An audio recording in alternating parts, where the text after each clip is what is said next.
Bonjour et bienvenue à toutes et à tous pour ce webinaire qui ouvre notre saison thématique dédiée à la santé dans les petites villes de demain. Je vous précise que ce webinaire sera enregistré et disponible sur la chaîne YouTube du programme Petites Villes de demain. Et vous pouvez également signaler tout problème technique dans le chat prévu à cet effet. Vous pourrez aussi, bien sûr, poser des questions tout au long du webinaire et nous y répondrons le mieux possible, soit dans le chat, soit à l'issue de ce webinaire. Alors, je suis Dominique Concile, la directrice des programmes Petites Villes de demain et Action Cœur de Ville à l'Agence nationale de la cohésion des territoires. Et ce webinaire ouvre notre saison thématique dédiée à la santé dans les petites villes de demain, que nous avons intitulé Engager sa petite ville de demain dans un projet de santé global. Pour ouvrir notre saison thématique, nous avons le privilège d'avoir une intervention de Madame Françoise Gatel, qui est la ministre déléguée auprès du ministre de l'Aménagement du territoire et de la décentralisation. Madame Gatel est la ministre en charge de la ruralité qui pilote le programme Petite Ville de demain. Et sans plus attendre, je vous propose de l'écouter. Mesdames et messieurs les maires, mesdames et messieurs les élus, chers collègues du ministère de la Santé, permettez-moi d'adresser une pensée particulière aux équipes de l'ANCT et aux chefs de projet Petite Ville de demain. Alors que les communes labellisées Petites Villes de demain sont pour l'essentiel situées en ruralité, bon nombre d'entre vous êtes confrontés à cette même difficulté, le déficit de personnel soignant. Les facteurs explicatifs sont nombreux, numerus clausus, concurrence dans les territoires frontaliers, etc. Cette situation n'est pas tenable, alors que la santé est l'une des principales préoccupations des Français et que la démographie est vieillissante. Aujourd'hui, 6 millions de Français n'ont pas accès à des soins.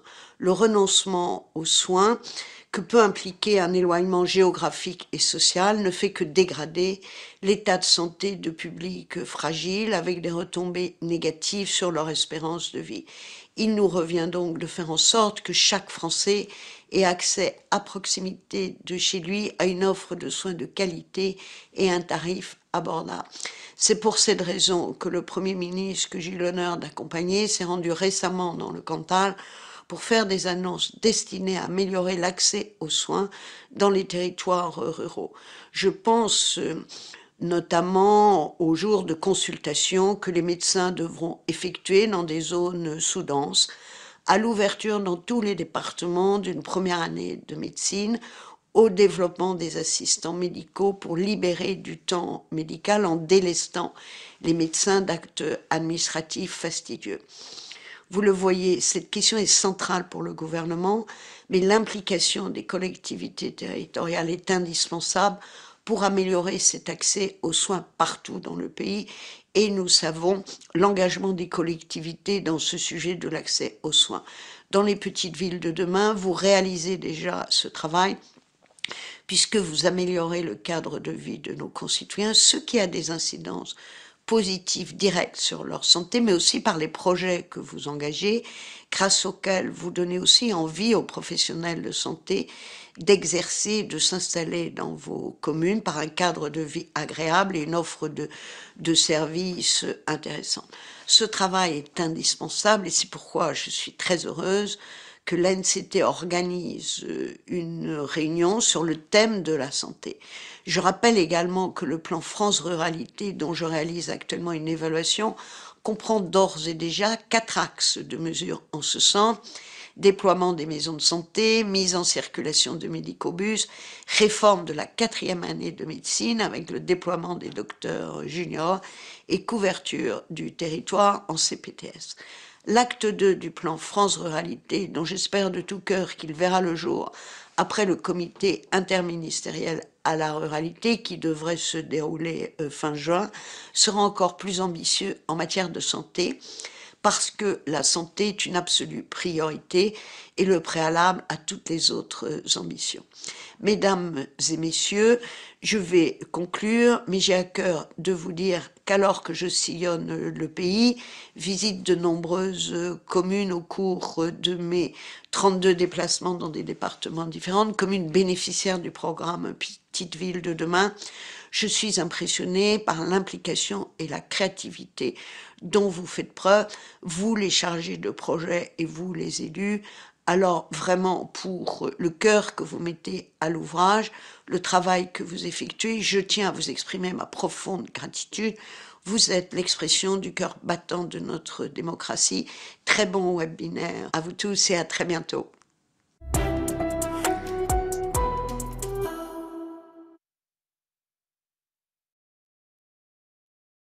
Mesdames et messieurs,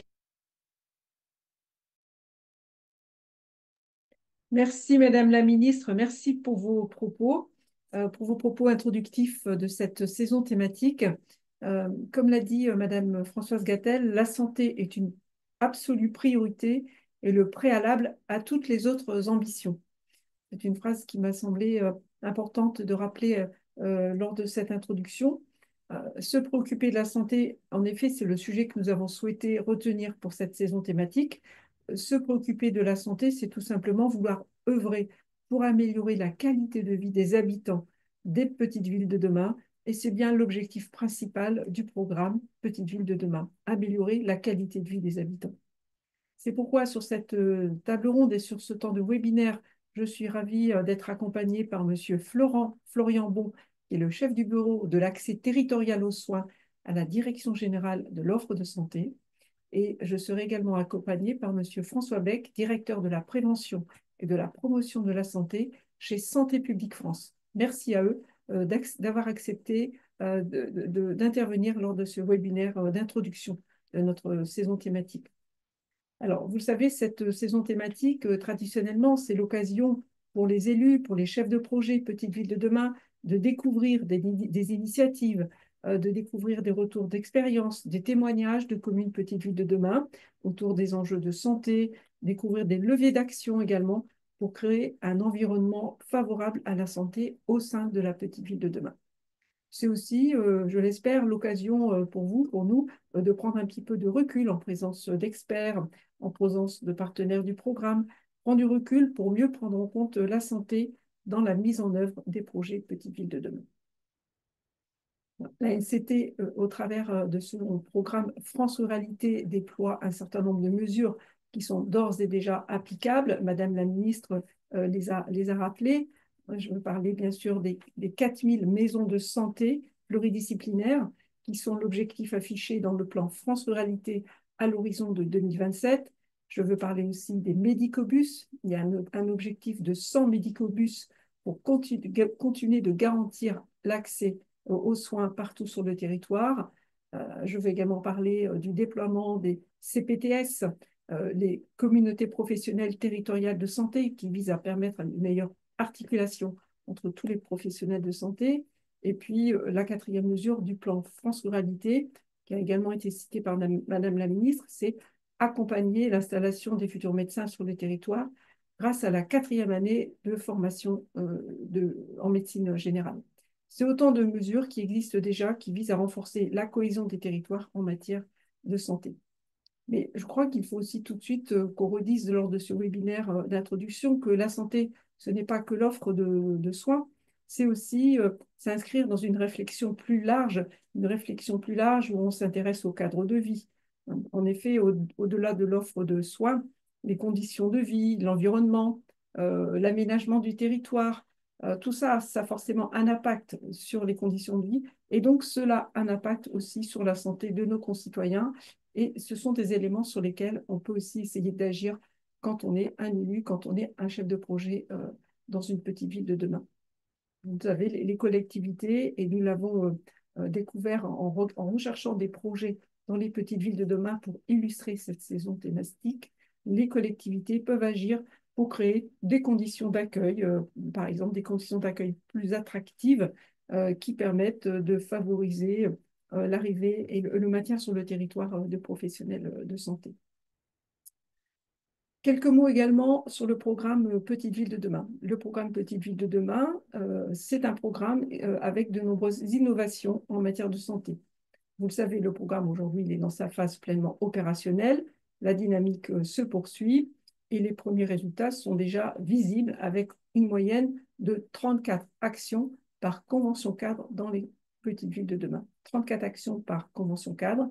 Et nous avons recensé près de 300 actions qui concernent la santé et le vieillissement dans les petites villes de demain, ce qui démontre, je crois, l'importance du sujet pour les élus et pour les chefs de projet dans les petites villes de demain. On peut, je crois, que se féliciter de cet engagement fort des communes et aussi de leur inventivité, de leur capacité d'innovation pour essayer de trouver des solutions face aux difficultés que rencontrent nos concitoyens pour accéder à l'offre de soins. Le chef de projet, rappelez également que le chef de projet, c'est un acteur incontournable, un levier essentiel pour nous, un des piliers même du programme Petite Ville de demain. Et je veux ici également rappeler l'importance de leur rôle, l'importance de leur action et l'intérêt de tout ce qu'ils peuvent faire aux côtés des élus pour les accompagner dans la mise en œuvre de leur projet de territoire. Le programme Petite Ville de demain, c'est donc un terrain fertile pour permettre de continuer d'innover sur le sujet de la santé grâce aux outils que les partenaires du programme mettent en place et que vous connaissez, bien sûr, la Banque des territoires, l'ADEME, le CEREMA. Les nombreux partenaires du programme sont là aussi pour vous accompagner dans vos projets. Notre objectif à l'occasion de ce webinaire et de cette saison thématique, c'est donc de vous aider, de vous accompagner pour essayer d'apprendre ensemble quelles sont les bonnes pratiques que l'on peut diffuser, comment on peut partager davantage au cours de cette saison thématique sur les initiatives qui sont mises en œuvre dans les petites villes de demain.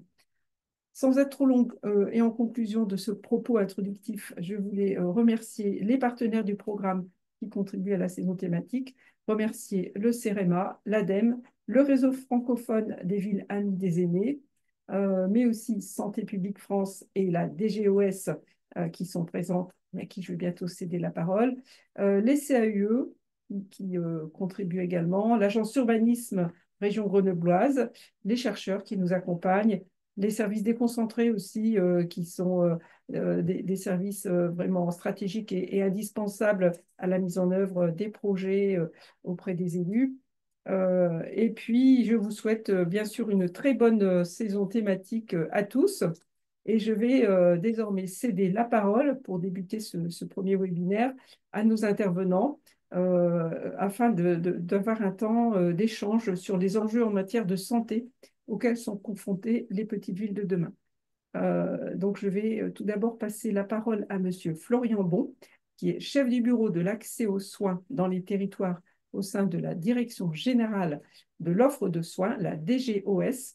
Et Monsieur Bon, ma première question pour vous, c'est quels sont les objectifs des mesures relatives à la santé du plan France Ruralité et quelles sont les propositions pour agir concrètement en matière d'offre de soins et pour renforcer la cohésion des territoires. C'est notre sujet principal de préoccupation. Monsieur Bon. Merci Madame pour cette introduction et bonjour à tous, messieurs les élus et les chargés de projet sur un sujet effectivement qui est un peu au carrefour d'un triangle qui serait composé à la fois du ministère de la Santé, du ministère de l'Aménagement du Territoire et au niveau local des élus et des professionnels de santé. Ce webinaire, il part un peu du principe que l'accès aux soins dans les territoires, la promotion de la santé, on ne peut pas y répondre avec un vecteur unifactoriel et que c'est une succession de mesures qui vont venir s'articuler pour créer un cadre cohérent qui vont permettre à des professionnels de santé de venir exercer dans les territoires et aux patients de trouver des solutions d'accès aux soins. Donc ça, on le voit effectivement avec le plan France Ruralité qui a été lancé par nos deux ministères il y a quelques années, ou encore avec le plan qui vient d'être annoncé par le Premier ministre, qui va effectivement égrener une série de mesures qui vont essayer de donner un peu d'intelligence dans les territoires, de les libérer afin de promouvoir la santé. Ça, on le voit à plusieurs niveaux et on est surtout parti du principe qu'on avait une tendance un peu lourde dans notre système de soins, mais dans celui d'autres pays partenaires ou équivalents, avec un décrochage entre, d'un côté, l'offre de soins et l'autre, la demande de soins. La demande de soins, elle n'a de cesse de progresser, avec le vieillissement de la population, avec le développement de maladies chroniques. Et c'est une pente sur laquelle il est difficile d'agir de manière extrêmement rapide. C'est un peu des tendances de fond structurelles de nos sociétés. Et de l'autre côté, une offre de soins sur laquelle on peut agir. On l'a fait en 2019 avec la suppression du numerus clausus, par exemple, pour essayer d'avoir plus de médecins formés, mais ça prend du temps, mais 10 ans à former un médecin, donc on aura les effets au début des années 2030. Mais que cette dynamique et cette pente de l'offre de soins, elle est touchée par un certain nombre de facteurs qui viennent la modifier, que ce soit le temps de travail des médecins, l'évolution des mentalités, des aspirations professionnelles, le développement de nouvelles pratiques comme la médecine esthétique par exemple, qui vont peut-être grignoter un petit peu le temps médical disponible. Donc ça, c'est dans le côté négatif, mais également dans le côté positif, par le développement de nouvelles technologies, l'intelligence artificielle, Doctolib et d'autres, qui vont faire gagner du temps. Et donc, c'est en regardant un peu ce delta entre ces deux courbes qu'on a construit un certain nombre de plans qui vont miser sur l'intelligence collective. Et comment on le fait? On le fait avec une série de mesures qui sont au premier abord financières, hein, parce qu'on a à peu près 87% du territoire qui est considéré comme étant un désert médical. Donc ça, on fait ce qu'on appelle un zonage. Donc c'est mes services qui s'en occupent. On définit des zones qui sont prioritaires ou très prioritaires. Et quand on fait la somme de ces zones, effectivement, on arrive sur une portion du territoire qui est quand même significativement atteinte par des carences d'accès aux soins. Et donc, on a des dispositifs financiers qui vont venir donner de l'argent en cas d'accompagnement ou de création de cabinets, en cas d'exercice dans des zones sous-denses. Mais ce que nous dit la littérature au niveau français, mais aussi international, de manière assez évidente, c'est que c'est une condition qui est nécessaire, cet accompagnement financier, mais qui n'est pas suffisante. Et qu'on a en fait d'autres déterminants de l'installation d'un professionnel sur un territoire. Et parmi ces déterminants, les initiatives locales, l'accompagnement par les collectivités territoriales avec les différentes strates sont parmi les plus déterminantes. On a bien sûr les communes, donc l'échelon le plus visible et le plus mobilisé, et on vous remercie. On a aussi les départements et les régions sur les problématiques de transport, parce que c'est vraiment un continuum de solutions qu'il faut arriver à créer et mettre en œuvre et à mettre en place. Si vous regardez par exemple le plan qui vient d'être annoncé par le Premier ministre, on a un certain nombre de mesures sur ce qu'on appelle l'internat ou sur les campus numériques pour les universités. Pourquoi on fait ça? Parce qu'on a un certain nombre d'études qui vont dire que à peu près un médecin sur deux exerce dans un rayon de 40 km à peu près de la zone où il a fait son internat. Donc il y a une forme de pesanteur territoriale dans le temps qui fait qu'on a quand même des choix d'installation qui sont liés à des dynamiques plus profondes et parfois plus antérieures. De la même manière, on sait que quand on étudie dans l'université, la probabilité d'exercer en tant que médecin généraliste dans l'université au sein desquelles on a fait des études, elle est beaucoup plus forte. C'est à peu près, quand on augmente d'un point de pourcentage le nombre de médecins généralistes qui a fait ses études dans une université, on a une augmentation de 0,4 points le nombre de médecins généralistes qui vont ensuite s'installer 10 ans plus tard au sein du même territoire. Donc ça, c'est typiquement le type de mesures qu'on voit, qui sont un peu dans le temps long, et à travers lesquelles, par ailleurs, on va rajouter d'autres mesures qui vont un peu fluidifier le système. Madame Concile mentionnait les déserts, les médicobus, pardon. Effectivement, c'est des dispositifs assez souples qui vont permettre de donner des réponses ponctuelles et importantes sur les territoires en matière d'accès aux soins. Et ça, on en développe vraiment beaucoup. On a des situations où on a de la radiographie qui est miniaturisée et qui va se déplacer dans les EHPAD pour directement au contact des gens, un peu ce qu'on appelle le dernier kilomètre aujourd'hui. On a des technologies d'IRM qui se déplacent dans des camions en Bretagne, qui vont permettre d'améliorer l'accès aux soins à un certain nombre de personnes dans des territoires plus sinistrés d'un point de vue d'accès aux soins. Et c'est un peu la somme de toutes ces mesures-là qui créent des résultats. On a également le souhait des professionnels, et ça on l'entend dans ce nombre de discussions qu'on a avec eux, de ne pas exercer seuls. Pourquoi pas aller dans un territoire, mais en tout cas, la volonté, c'est de ne pas y être tout seul. Donc là, on a développé effectivement les centres de santé, les maisons de santé, où on a une communauté de soignants qui discutent entre elles, qui apportent des solutions et qui n'exercent pas toutes seules. Et ça, pareil, on voit dans les statistiques qu'on a un nombre de médecins généralistes plus fort dans les territoires qui sont davantage dotés en structures d'exercice coordonnées. Donc ça, c'est des choses importantes. On a d'autres initiatives qui ne sont pas portées par le ministère en lui-même, mais par des acteurs. Je pense à Médecins Solidaires qui organise des rotations entre professionnels de santé, dont le Premier ministre s'est inspiré par ailleurs pour son plan. Et là, les communes ont un rôle extrêmement prégnant dans l'accompagnement des professionnels qui vont venir faire des rotations, en mettant à disposition des locaux, un véhicule de transport, un accompagnement administratif, un accompagnement pour le conjoint ou la conjointe qui souhaiterait également venir sur le territoire. Et c'est un peu la somme de ces choses-là qui en fait créent de l'accès aux soins. Avec l'assurance maladie, on finance des assistants médicaux. Ça paraît pas grand-chose comme ça de se dire un assistant médical, mais ce qu'on voit, c'est qu'un assistant médical, c'est 20% de patientèle en plus pour un médecin. Donc ça, c'est quand même quelque chose d'assez important, c'est colossal. C'est à peu près 260 patients par an en plus.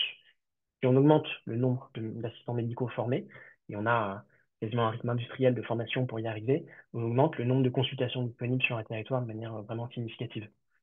Doctolib, du point de vue technologique, a développé une initiative qui est la consultation qui va être, on va avoir un compte rendu automatisé qui sera faite en temps réel avec bien sûr l'aval du patient et qui est vraiment très performante et qui, d'après les premières études disponibles, fait gagner entre 1 à 2 heures de temps médical par jour par médecin. Pareil, c'est pas une révolution quantique, c'est pas la fission nucléaire, mais néanmoins, 1 à 2 heures par jour fois le nombre de médecins, moi ça me donne des consultations. Et quand on fait la somme de ces mesures-là, en fait, on crée de l'accès aux soins. Voilà, c'est un peu ce que je voulais vous dire, c'est un peu ce sur quoi on essaye de travailler, essayer de réduire le décalage entre ces deux courbes qui, à ce stade, s'éloignent de plus en plus et de manière un petit peu structurelle. Une série de mesures, et parmi cette série de mesures, elles sont prioritairement en lien avec vous, avec les élus locaux et avec ce programme Petite Ville de demain, parce qu'en fait, c'est quand même une question d'attractivité des territoires. On voit très bien que les médecins ne sont pas forcément ravis des mesures qui ont été annoncées par le Premier ministre récemment, mais en fait, ce qui est derrière, c'est forcément, on n'a pas forcément envie d'aller dans un territoire qu'on ne connaît pas très bien, d'où le fait d'éventuellement faire ses études au-delà des seules grandes métropoles. Et ensuite, on a des questions d'attractivité des territoires, de revitalisation des cœurs urbains, des zones périphériques. Et ça, c'est ce sur quoi on travaille avec la NCT et qui me semble être absolument fondamental pour améliorer l'accès aux soins en France. Je m'arrête là, je laisse la parole à Monsieur Beck, mais en tout cas, je suis disponible à répondre à vos questions. Merci beaucoup, Monsieur Bon, pour votre intervention. Enfin, on retient que vous avez souligné l'importance de créer un cadre favorable à l'accueil des professionnels de santé et aux conditions de leur exercice. Et puis, vous avez aussi insisté sur l'intérêt de ces mesures qui permettent, tout compte fait, de mieux utiliser le temps médical, de maximiser presque le temps médical pour avoir du temps médical réellement utile et de ne pas faire perdre de temps aux médecins. Qui sont des professionnels très, très recherchés en formalité administrative. Et ça, c'est vraiment des mesures intéressantes qui permettent de gagner un temps important. Et les chiffres que vous avez cités sont éloquents. Je vous propose maintenant de passer donc la parole à Monsieur François Beck. Monsieur Beck, vous êtes donc le directeur de la prévention et de la promotion de la santé chez Santé publique France. Est-ce que vous pouvez nous éclairer sur le sens que peuvent avoir pour les petites villes un projet global de santé? De quoi on parle quand on parle d'un projet global de santé? Et quels sont les facteurs qui sont vraiment déterminants pour améliorer la santé des habitants? Peut-être aussi vous nous parler de la meilleure manière d'accompagner le vieillissement de la population, qui, on le sait, est un sujet particulièrement prégnant dans les petites villes de demain. Monsieur Beck, c'est à vous. Merci beaucoup. Bonjour à toutes et à tous. Donc moi, je vais appuyer mon propos sur un petit PowerPoint et je vais euh, commencer par un propos un peu général sur les déterminants de santé. Et ensuite, je vous présenterai l'Agence nationale de santé publique à laquelle j'appartiens, Santé publique France, et puis son action en matière de prévention et de promotion de la santé. Tout ça s'inscrivant dans un cadre d'équité en santé sur lequel je reviendrai également. Et puis, je finirai la présentation par un focus sur la notion d'urbanisme favorable à la santé qui fait complètement écho aussi à ce que vous venez de dire. Donc, la définition qui s'affiche à l'écran donc de ce qu'est la santé, hein, un état complet de bien-être physique, mental et social, et pas seulement une absence de maladie ou d'infirmité. C'est une définition qui est assez connue. Mais c'est toujours important de se la remémorer parce que la visibilité et l'importance de l'offre de soins a souvent tendance à éclipser tout ce qui concerne la prévention et la promotion de la santé. Notamment parce que cette promotion de la santé, elle s'inscrit dans un temps qui est beaucoup plus long. Et ce temps long, il est pas toujours très vendeur pour les élus, pour les politiques, qui peuvent avoir tendance à privilégier un court terme et puis des résultats qui vont être visibles au cours de leur propre mandat. Donc, pour ce qui concerne les déterminants de la santé, ça va désigner l'ensemble des facteurs qui influencent l'état de santé de la population, et qui ne sont pas forcément des causes directes des problèmes de santé ou des maladies, mais les déterminants vont être associés aux comportements individuels et collectifs, aux conditions de vie, aux environnements. Donc c'est très important puisque on voit il va y avoir un certain nombre de choses sur lesquelles les individus eux-mêmes peuvent agir, et puis d'autres pour lesquelles ça va être une réglementation ou des actions des pouvoirs publics ou des collectivités territoriales qui vont être le levier qui va permettre d'aller vers une meilleure santé. Euh, Diapositive suivante. Donc sur cette diapositive-là, ça évoque différentes stratégies d'amélioration de santé possibles. Et ce qu'ont montré les recherches sur l'impact des différents déterminants sociaux environnementaux, c'est que finalement, quand on se place à l'échelle du siècle dernier, on voit que sur l'ensemble de l'espérance de vie qui a été gagnée au cours de ce siècle et qui est considérable, hein, qui est de l'ordre de plusieurs dizaines d'années, il y a finalement, selon les modélisations qui ont pu être effectuées, là en l'occurrence c'est des études qui ont été menées au Canada, on voit que l'amélioration du système de santé représente un quart de ce gain et donc que tout le reste, les trois autres cas, vont être liés à une amélioration des comportements ou une amélioration de l'environnement économique, social, environnemental des individus. Diapositive suivante. Donc, quelques mots avant de vous dire ce que l'agence propose sur l'Agence nationale de santé publique, donc Santé publique France. Donc, c'est une agence qui a plusieurs grandes missions. Donc la première et qui est assez connue, qui a été très mise en avant à l'occasion de la crise Covid, c'est l'observation épidémiologique et ce qu'on appelle la surveillance épidémio de l'état de santé des populations et plus largement une veille sur les risques sanitaires qui constituent des menaces pour les populations. Et donc l'idée de cette agence, c'est vraiment d'être capable de faire des états des lieux suffisamment fréquents suffisamment régulier pour pouvoir prévenir aussi l'arrivée de crises sanitaires. Ça va concerner soit des maladies infectieuses, soit des maladies non transmissibles.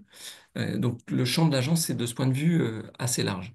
Et il y a donc un rôle de lancement d'alerte sanitaire en cas de besoin.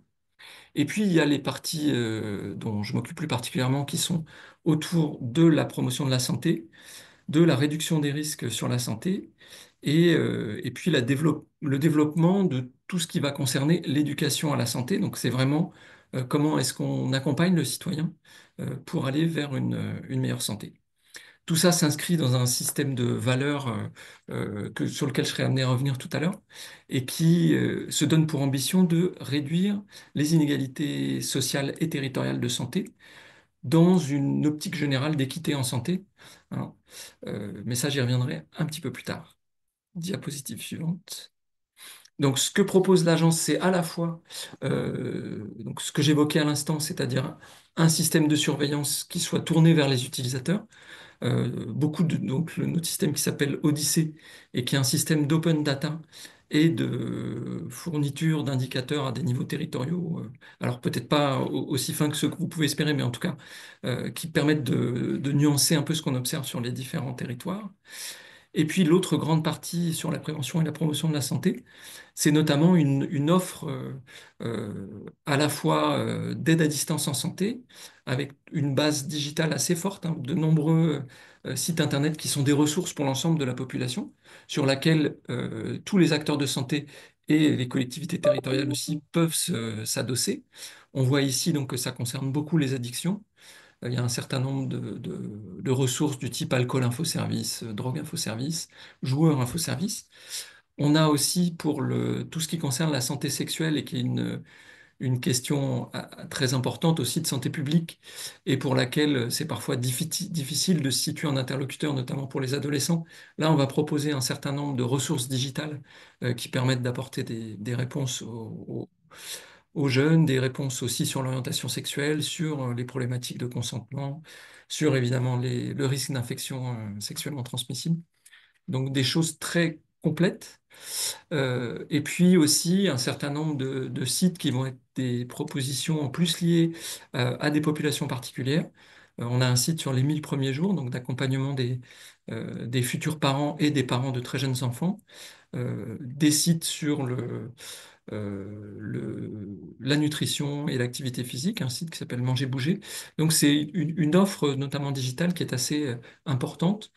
Et autour de ça, on produit un certain nombre de campagnes nationales que vous avez pu voir parfois, soit à la télévision, soit sur les réseaux sociaux ou sur Internet.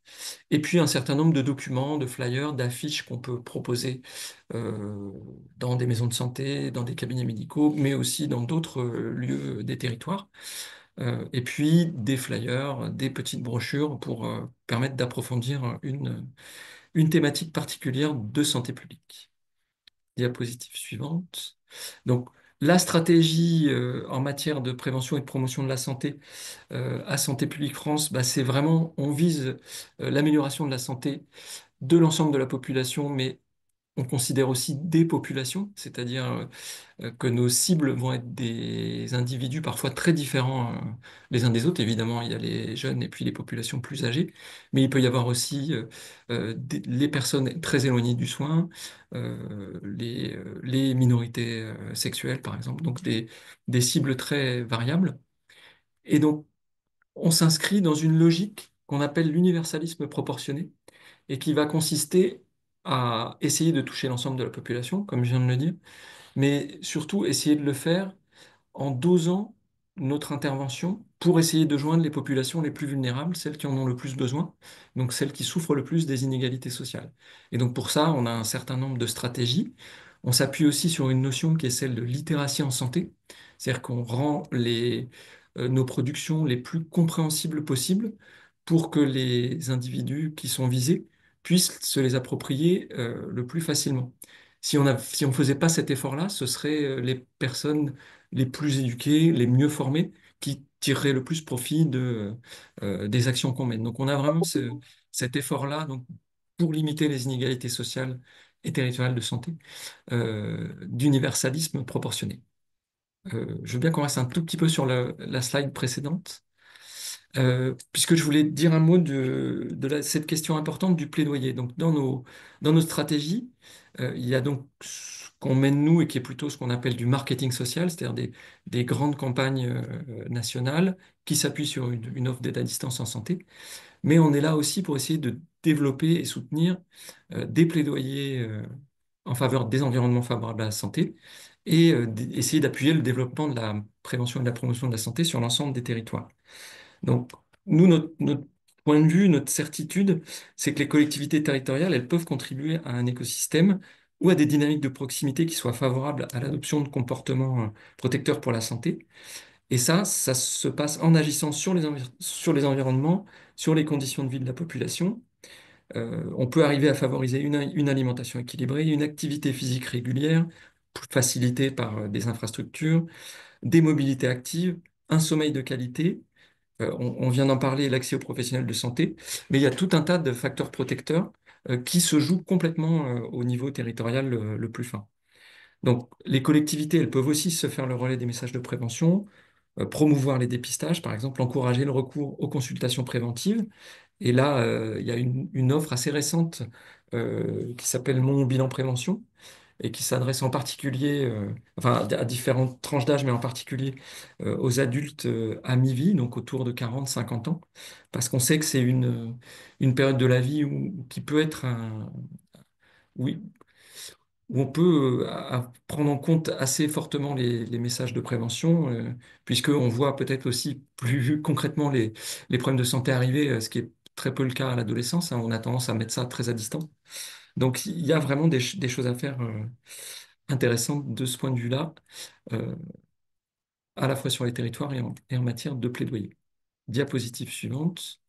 Donc là, je vais peut-être pas m'attarder dessus, hein, ça revient sur cette notion d'équité en santé puisque c'est vraiment une notion qui est hyper importante pour nous, hein. Bon, cette diapositive rappelle un certain nombre d'inégalités qui restent très fortes en matière d'espérance de vie, notamment quand on compare les individus sur un gradient social en termes de diplôme ou de catégorie d'emploi.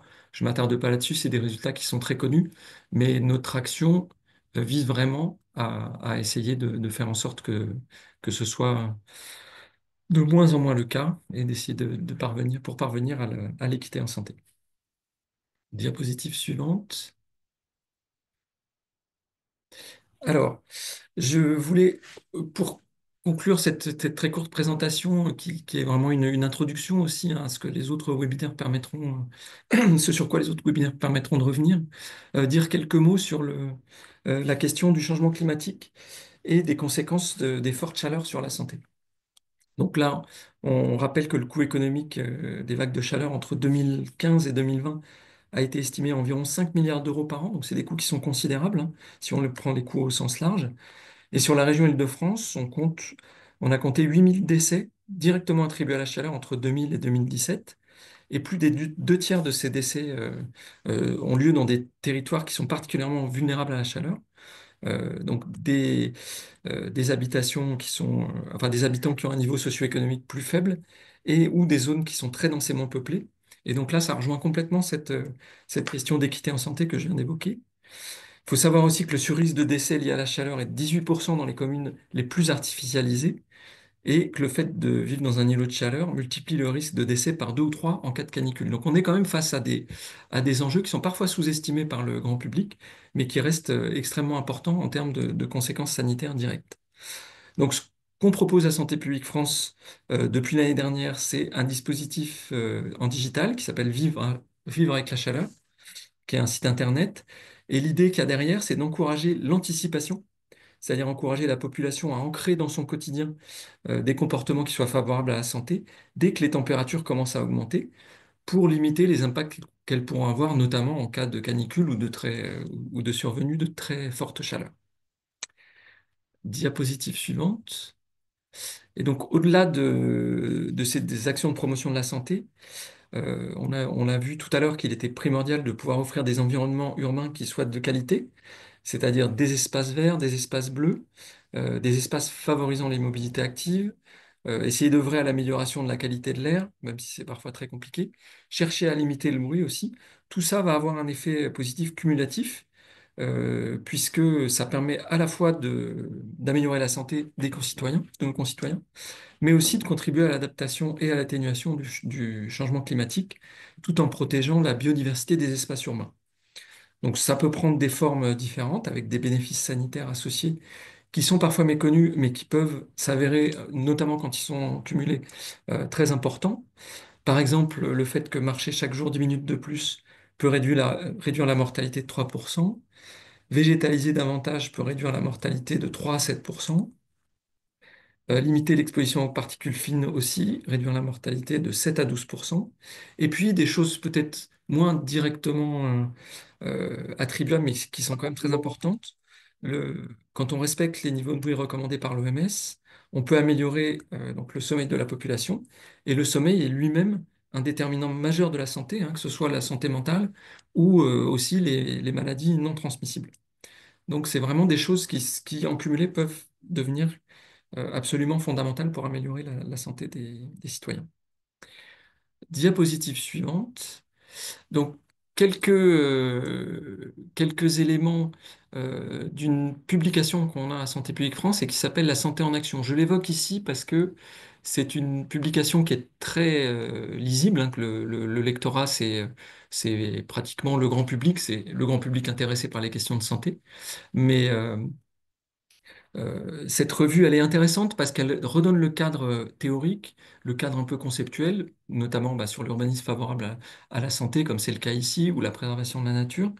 Mais elle va aussi montrer beaucoup d'exemples qui sont des exemples issus des territoires, des exemples de réduction des inégalités sociales, des exemples de programmes qui ont été tentés, qui ont été évalués et dont on peut savoir bah, quel type de bénéfices ils ont pu apporter. Donc c'est vraiment quelque chose que je vous invite à aller voir, que c'est disponible en ligne, mais il y a aussi une édition papier et c'est souvent assez intéressant pour s'inspirer de choses qui ont pu marcher, que ce soit en France ou à l'étranger. Et puis c'est aussi une revue dans laquelle vous pouvez être amené à écrire quand vous avez des initiatives qui vous semblent intéressantes à partager avec d'autres acteurs. Diapositive suivante, dernière diapositive autour de l'urbanisme favorable à la santé, donc qui moi me semble être une notion particulièrement fondamentale hein, à notre époque de réchauffement climatique majeur, à une époque aussi où ces questions-là sont un peu remise en question. Donc là-dessus, l'intelligence collective est vraiment quelque chose à mobiliser. Et donc en lien avec l'ADEME, la Santé publique France, on a mis en place un certain nombre de boosters, hein, donc qui sont ces ateliers de réflexion collective et de co-construction pour essayer d'imaginer ensemble des propositions autour de l'aménagement des territoires et de l'urbanisme. Donc ces boosters-là, donc c'est des ateliers participatifs qui concernent une quarantaine de personnes à chaque fois. Donc l'idée n'est pas forcément de s'y inscrire, mais plutôt d'essayer de tirer profit de ce qui pourra s'y jouer. Et donc si ces questions-là vous intéressent et cette réflexion vous intéresse, il y a aussi un certain nombre de groupes sur LinkedIn qui permettent de rejoindre cette communauté et d'échanger avec les personnes qui participent au booster. Euh, et donc, voilà, enfin, vous pouvez tout à fait revenir vers nous pour essayer d'en savoir plus sur ces initiatives de co-construction et d'outils pratiques pour les territoires. Voilà, je vous remercie de votre attention. Merci beaucoup, Monsieur Beck, pour vos propos et cette présentation vraiment synthétique et éclairante, hein. On retient ce chiffre vraiment important, améliorer les conditions de vie, l'environnement, les habitudes de vie, ça contribue dans les gains d'espérance de vie à 73%. C'est les résultats d'une étude faite au Québec. C'est des chiffres tout à fait impressionnants et on retient aussi que Santé publique France, c'est outre les campagnes de prévention, c'est de nombreuses ressources, c'est des outils qui sont mis à la disposition du grand public, des élus, des chefs de projet, pour les aider à avancer sur ce sujet de la santé et des meilleures manières de mener des campagnes de prévention et d'information de la population. Des outils très intéressants qui sont proposés par Santé publique France. Alors, à ce stade, nous pouvons avoir quelques questions. Je n'en vois pas pour l'instant dans le chat. Euh, En tout cas, je veux vraiment, vous avez encore le temps de poser quelques questions. Je veux vraiment remercier nos intervenants, François Beck et Florian Bon, pour la qualité de leurs interventions. Je veux surtout vous dire que suite à ce webinaire, nous aurons un ensemble de réunions, de webinaires autour de la santé pour présenter l'offre de services et les outils qui peuvent être utilisés par les petites villes de demain autour des questions suivantes. C'est quel levier pour agir et pour conforter une offre de soins pérenne sur un territoire? C'est comment améliorer le cadre de vie au travers de l'urbanisme favorable à la santé des habitants. C'est aussi comment adapter la ville aux transitions de demain sur le plan démographique, mais aussi sur le plan du changement, du changement climatique. Et c'est aussi l'occasion, bien sûr, lors des différents séminaires que nous aurons et webinaires, l'occasion d'écouter des témoignages de chefs de projet, des témoignages d'élus autour de la santé pour vous présenter des projets que nous avons trouvés inventifs, innovants et particulièrement inspirants pour vous donner des exemples. Et vous trouverez dans le chat les liens pour vous inscrire au prochain webinaire. Mais avant de se quitter, si vous n'avez pas de questions, et je n'en ai pas vu pour l'instant dans le chat, je veux surtout vous donner une information extrêmement importante. Ce sont les dates de notre atelier in situ. Vous savez que la saison thématique sera close par un atelier in situ qui va se dérouler en Bretagne, à Quimperlé, les 24 et 25 juin prochains. Je vous invite dès à présent à retenir cette date et à l'inscrire à vos agendas. Ce sera un moment important que cet atelier in situ pour nous retrouver en présentiel dans le sud Finistère pour échanger ensemble sur les enjeux de santé dans les territoires, pour découvrir des réalisations portées par les communes PVD, notamment en Bretagne, et pour identifier les acteurs et les aides mobilisables avec l'appui aussi de chercheurs qui nous aideront à prendre un petit peu de hauteur. Et puis, surtout, je veux vous donner un nouveau rendez-vous puisque demain, nous avons un nouveau webinaire, demain 6 mai, un webinaire, les clés pour agir, un webinaire qui va concerner la mise en œuvre de nouvelles initiatives en santé, des leviers d'attractivité dans les PVD, avec des témoignages de chefs de projet et de communes PVD et un accompagnement par l'agence d'urbanisme de la région grenobloise. Voilà, je ne peux que vous inciter à vous inscrire à ce webinaire. Et si vous n'avez pas de questions, il me reste encore une fois à vous remercier pour nous avoir écoutés, pour votre intérêt, et je remercie chaleureusement nos deux intervenants, François Beck et Florian Bon, pour leur participation. Je vous dis surtout à très bientôt pour un nouveau rendez-vous dans le cadre de notre saison thématique santé dans les petites villes de demain. À bientôt.